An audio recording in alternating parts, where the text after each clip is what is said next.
Well, the UK has a very long history of strike action being used in industrial disputes, but I would say that the extent and the combination of strikes that we're seeing in critical sectors really haven't been seen since the so-called Winter of Discontent in 1978 1979, which is leading to the comparisons between then and now.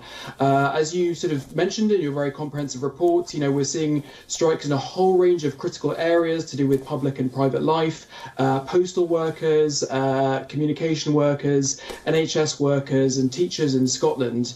And so really when you have that combination of things that impact so many different areas, you have a potential for not only disruption, but actually chaos across the country. And of course, that's a very worrying time for so many people across the UK, particularly with the health strikes, because of the fact that, health is a very unpredictable aspect of people's lives. You never know when you'll need an ambulance or we need a critical care nurse. But of course, it's also very worrying for businesses who also rely on good transportation links and good postal and communication services. So, of course, that's the kind of point of strikes, is to cause disruption. But it's certainly a huge cause for concern for both the government and for the public. In terms of the government's response, I would really break it down into three different areas. First, I would say the government's political response to try to put its spin on what is actually happening. Essentially, it's trying to present the strikes that are happening as sort of militant in nature and led by very extreme unionist leaders.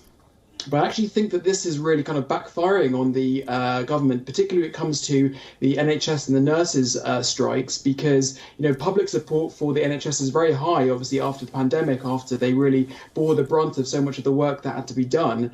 And really, opinion polls show that actually the public, certainly on the nurses' strikes, are very much behind them. And then I would probably break it down also into, the kind of practical response of what the government is trying to do. And at the moment, it's talking about potentially bringing in the military to try to, take some of the demand off nurses for when they have to, when they go on strike. Of course, that's not an ideal situation because nursing is a very highly specialized area, and so you can't just replace one person with another with that respect.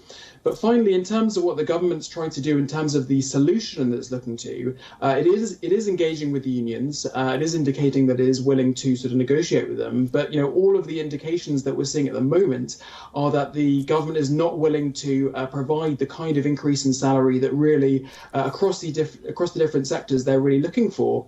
And of course, the UK is experiencing a 40-year high inflation at the moment of above 10%. And so really, what they are looking for is not only, to ensure that they won't experience a real terms cut in pay, but actually that they get an increase on that, largely due to years of chronic underfunding in public services. But I would say, the most concerning thing at the moment is the fact that the government and, the unions seem to be on a sort of intractable path towards collision here, because the government is simply not willing to provide the kind of increases in salary that they are looking for. And so they're looking to, or considering other measures, such as trying to ban strikes for key sectors such as in health. And I would say that would be a very unwise thing to do, because in the short term that may provide some relief in terms of the strikes, but actually in the long term that's only going to hurt morale and only going to cause an increase of people leaving those sectors. So we're certainly looking at a very difficult situation at the moment. It is a very difficult situation at the moment, and as you rightly pointed out, it looks like there is going to be complete chaos when these strikes do in fact take place. But let me ask you this. Given the fiscal situation that the government finds itself in currently, how do you think it can actually get around to even addressing the demand that is being made by all of these unions that want essentially a pay rise? Number one. Number two, do these strikes in a sense strengthen the perception that the Rishi Sunak government does not seem to be in control and that things seem to be in a state of free fall in the UK? Well, I think they're two very good points. I think just to firstly deal with your first question, of course, Sunak came to power about 6 weeks ago on the basis of trying to increase the perception of economic competence within the government after it had a very difficult period during the Truss era on that.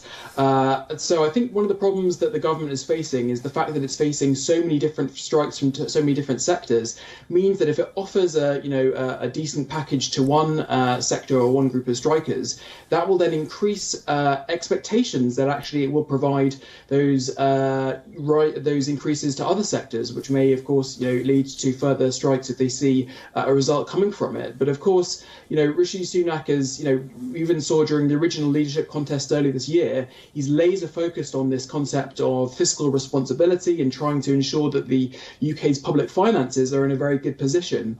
And so that's why I think the government's very unlikely to provide the kind of level of increases that the unions are really asking for.